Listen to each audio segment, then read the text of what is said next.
Good day everyone, myself Tripti Mishra. Today we are going to discuss class 9th science chapter 2 is matter around us pure. In this video I will discuss about the exercise solution.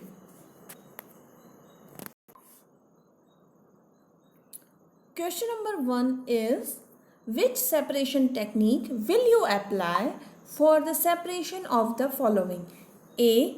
Sodium chloride from its solution in water. Sodium chloride and water makes a true solution and they can be separated by the process of evaporation. So here the technique will be used, that is evaporation. B. Ammonium chloride from a mixture containing sodium chloride and ammonium chloride. Here we know ammonium chloride is a sublimable substance. So to separate the ammonium chloride from the sodium chloride, we have to use the process sublimation. C is small pieces of metal in the engine oil of a car. Here pieces and oil, they can be separated by the method of filtration. D is different pigments from an extract of flower petals. We know that for separation the pigments or colors, we are using the process chromatography. So here the correct answer will be chromatography. E is butter from curd. This can be separated by the method of centrifugation. F. Oil from water. Oil and water are two immiscible liquids, so we can separate them by using separating funnel. G is tea leaves from tea. Tea leaves from tea can be separated, that we are using the process in our day-to-day life, that is filtration. Next is iron pins from sand. Here iron is the attracted by the magnet. So the method we can use here, that is magnetic separation by using a magnet. Next is wheat grains from husk. That is the process used here is winnowing. Find mud particles suspended in water.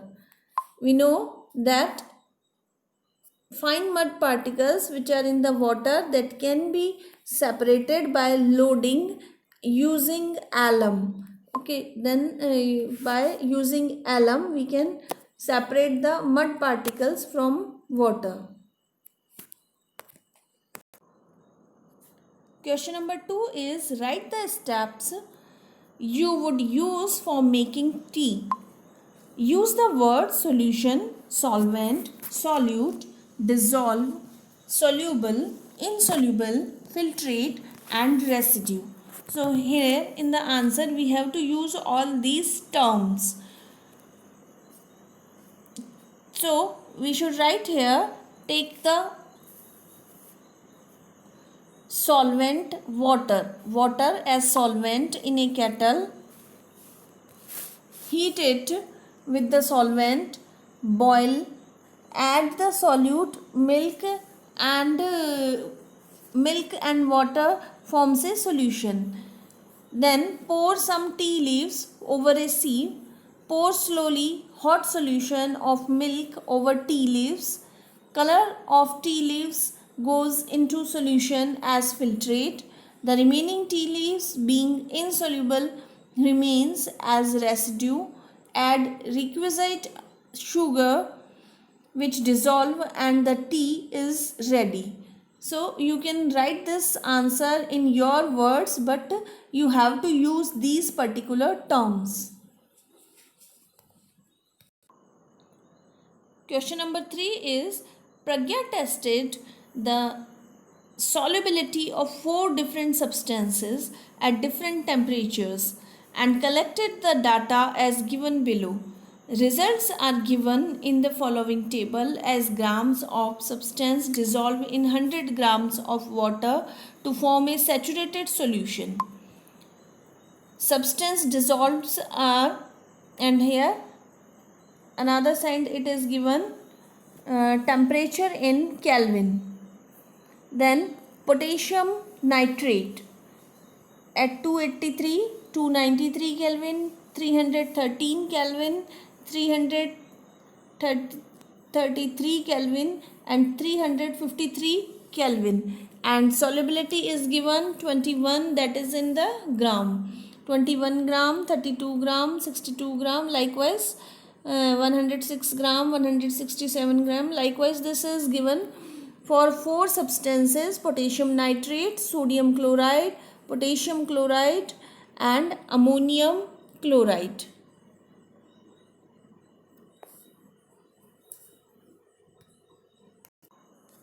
Now questions are asked based on the table given. A is, what mass of potassium nitrate would be needed to produce a saturated solution of potassium nitrate in 50 gram of water at 313 Kelvin. Next, B is, Pragya makes a saturated solution of sodium chloride in water at 353 Kelvin and leaves of solution to cool at room temperature. What would she observe as the solution cools? Explain. C is, find the solubility of each salt at 293 Kelvin. Which salt has the highest solubility at this temperature? D is, what is the effect of change in temperature on the solubility of a salt? Now we will discuss the solution of all these 4 questions with the help of table. Now in the A part, that is asked that the solubility of potassium nitrate at 313 Kelvin is 62 gram, that we can find that from the table, by the help of table, that 313 Kelvin it is 62 gram. This means that 62 gram of potassium nitrate is needed to make a saturated solution of potassium nitrate in 100 gram of water at 313 Kelvin. So to make a saturated solution in 50 gram of water, in the question they are asking in the 50 gram of water, we will need just half of 62 gram of potassium nitrate. So half of 62 gram will be 31 gram potassium nitrate. So here the correct answer will be 31 gram. B, for this B, when a saturated solution of potassium chloride at 353 Kelvin is left to cool, then solid potassium chloride or crystals of potassium chloride will gradually separate out from the solution because the solubility decreases on cooling. So here some amount of dissolved sodium chloride will reappear as undissolved solid as solubility of solute decreases with the decrease of temperature. Now for the solution of C part, find the solubility of each salt at 293 Kelvin. Which salt has the highest solubility at this temperature? So the solubility of various salts at 293 Kelvin is, potassium is 32 gram, sodium chloride is 36 gram, potassium chloride is 35 gram and ammonium chloride is 37 gram. So here ammonium chloride has the highest solubility, 37 gram at this temperature 293 Kelvin. For the D solution will be, what is the effect of change in temperature on the solubility of a salt? As we know that as the temperature is increases, solubility will also increases. So the also by the data shown in the table also we can conclude that as the solubility of the salt increases on increasing the temperature, as the temperature is increasing, solubility also increases. Question number 4 is explain the following given examples. A is saturated solution, B pure substance, C colloid, and D suspension. So one by one we will explain each of them. First of all, A saturated solution, a solution in which no more solute can be dissolved at the temperature is called a saturated solution. For example, if in an aqueous salt solution no more salt can be dissolved at that temperature, then that salt solution will be a saturated solution. Thus, a saturated solution contains the maximum amount of solute which can be dissolved in it at the temperature. For example, a maximum of 36 gram of sodium chloride can be dissolved in 100 gram of water at 20 degrees Celsius. So, a saturated solution of sodium chloride at 20 degrees Celsius contains 36 gram of sodium chloride dissolved in 100 gram of water. Here we can write in the short, we can write a solution in which no more of the solute can be dissolved at a given temperature is called a saturated solution. Suppose 50 gram of a solute is the maximum amount that can be dissolved in 100 gram water at 298 Kelvin, then 150 gram of solution so obtained is the saturated solution at 298 Kelvin. Next is pure substance. Pure substance is consists of a single of matter or particles and cannot be separated into other kind of matter by any physical process. Pure substance always have the same color, taste and texture at a given temperature and pressure. For example, pure water is always colorless, odorless and tasteless and boils at 373 Kelvin or 100 degrees Celsius at normal atmospheric pressure. Next is colloid. A colloid is a kind of solution in which the size of solute particles is intermediate between those in true solutions and those in suspensions. The size of solute particles in a colloid is bigger than that of a true solution but smaller than those of a suspension. Though colloids appear to be homogeneous to us, but actually they are found to be heterogeneous when observed through a high power microscope. So, a colloid is not a true solution. Some of the example of colloids are soap solution, starch solution, milk, ink, blood, jelly, and solutions of synthetic detergents. Colloids are also known as colloidal solutions. So here we can write colloids are heterogeneous mixture. The particle size is too small to be seen with the naked eyes, but it is big enough to scatter light.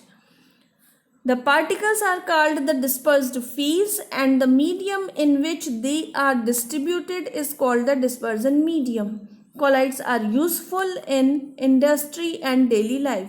A colloid has the following characteristics. It is heterogeneous mixture. Size of the particles of a colloid lies between 1 to 100 nm and cannot be seen by naked eyes.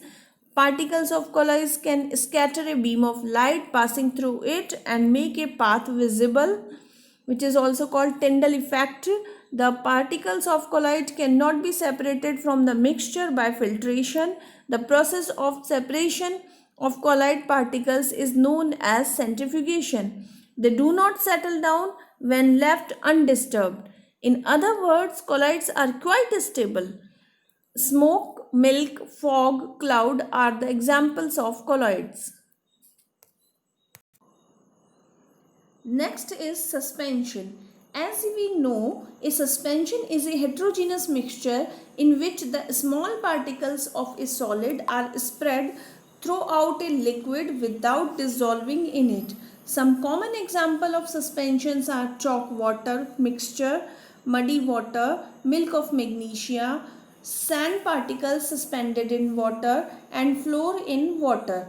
Chalk water mixture is a suspension of fine chalk particles in water. Muddy water is a suspension of soil particles in water. Milk of magnesia is a suspension of magnesium hydroxide in water. So, solid particles and water remain separate in the suspension. The particles do not dissolve in water. So, main characters about the suspension is a heterogeneous mixture in which the solute particles do not dissolve but remain suspended throughout the bulk of the medium. A suspension has the following characteristics. It is heterogeneous mixture. The size of particles of a suspension is greater than 100 nanometer and is visible to naked eyes. The particles of suspension can scatter a beam of light passing through it, although this effect is not permanent. The particles of a suspension settle down when left undisturbed. The particles of a suspension can be separated from its mixture by filtration. Question number 5 is, classify each of the following as a homogeneous and heterogeneous mixture. Soda water, wood, air, soil, vinegar, filtered tea. Now first of all, we should know what are homogeneous and heterogeneous mixture. Actually, homogeneous mixture, as we know, that have the uniform composition. For example, sugar in water, salt in water, sulfur in carbon dioxide, carbon disulfide, water in alcohol, etc. are the example of homogeneous mixture. Then heterogeneous mixture have the non-uniform composition. For example, salt and sand, sugar and salt, water and oil. That is the heterogeneous mixture. So out of these given, homogeneous mixture will be soda water, air, vinegar, filtered tea. That all are homogeneous mixture. While in the wood and soil, that is making heterogeneous mixture. Question number 6 is, how would you confirm that a colorless liquid given to you is pure water? As we know, pure water has a fixed boiling point of 100 degrees Celsius under standard atmospheric pressure. This fact can be used to confirm that a colorless liquid given to us is water, as we will take a colorless liquid, the colorless liquid in the distillation flask fitted with the thermometer. Let us heat the flask with a gas burner till the liquid starts boiling. If all the colorless liquid distills over at the same temperature 100 degrees Celsius without leaving behind any residue in the distillation flask, it will be pure water. So here you can write, every liquid has a characteristic boiling point at 1 atmospheric pressure. If the given colorless liquid boils exactly at 373 Kelvin at 1 atmospheric pressure, then it is pure water. If the boiling point is different, then the water is contaminated. Question number 7 is, which of the following materials fall in the category of pure substance? Here, first A is ice. As we know, ice is made up of water particles, water molecules, so it is a pure substance. Next is milk. Milk is a colloidal mixture. It is not a pure substance. Then iron. Iron is also made up of a single type of atoms full, so that is a pure substance.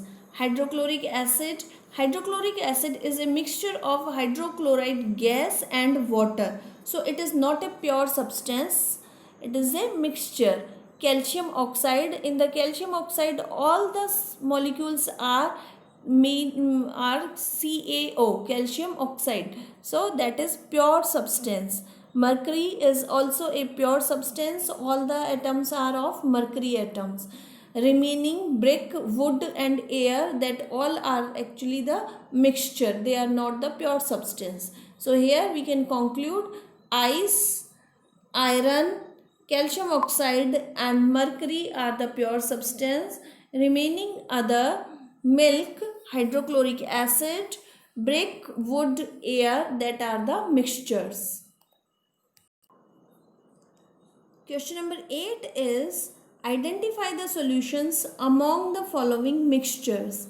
These all given are the mixture. Some are true solution, other are heterogeneous mixture. So here we have to find out which are the true solution. A is soil. Soil is not a true solution. It is a heterogeneous type mixture.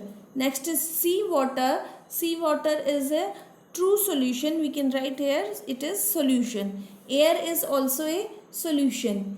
Coal is not a solution. And next soda water is also a solution.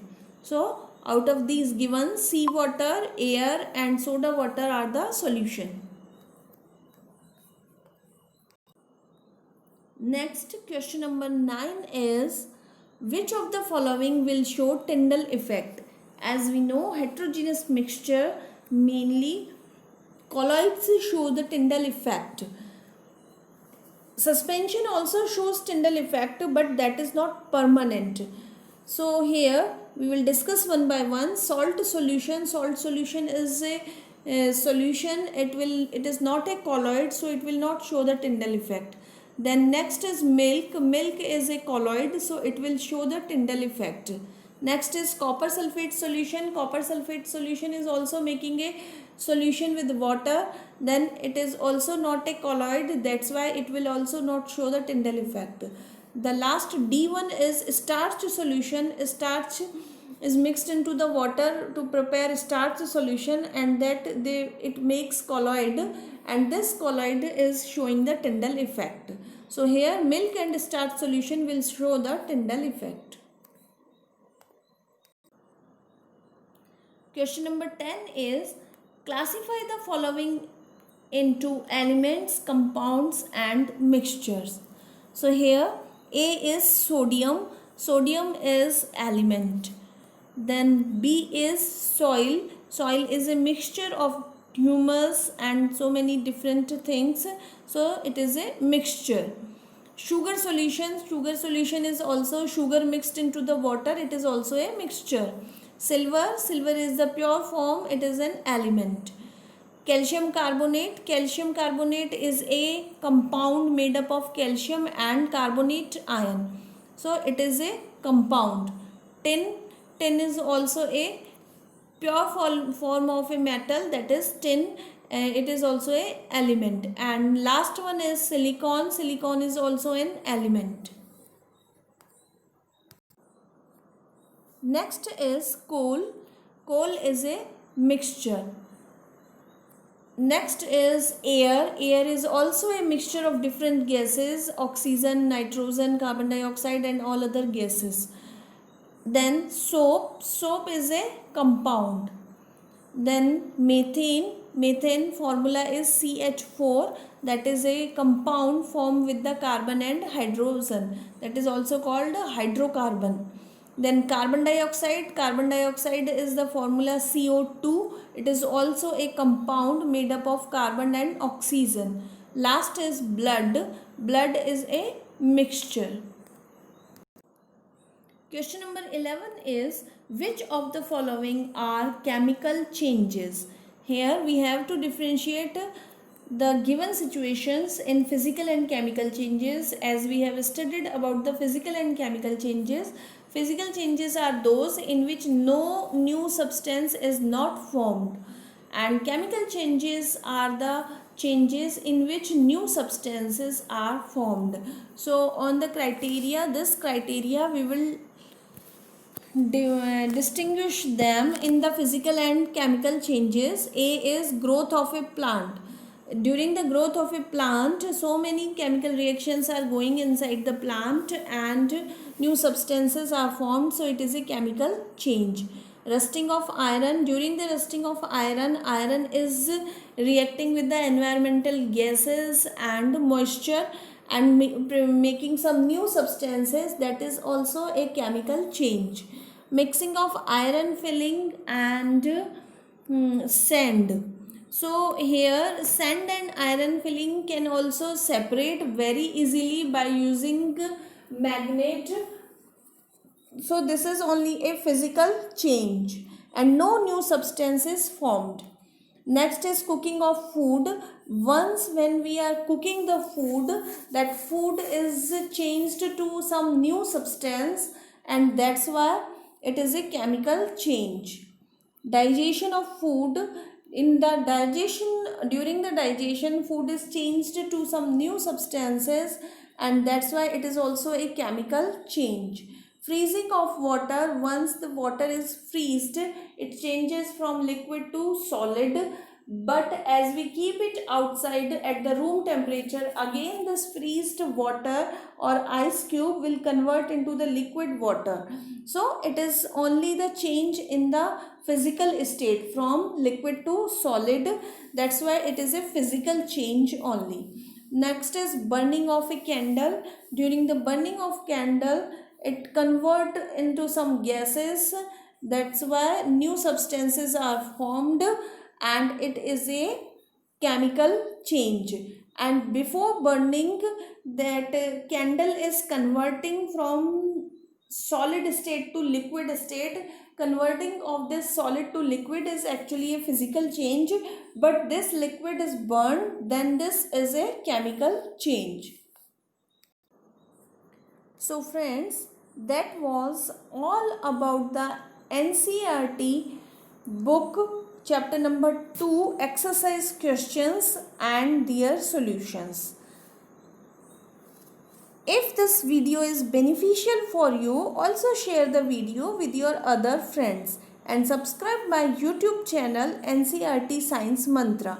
Thank you for watching my video.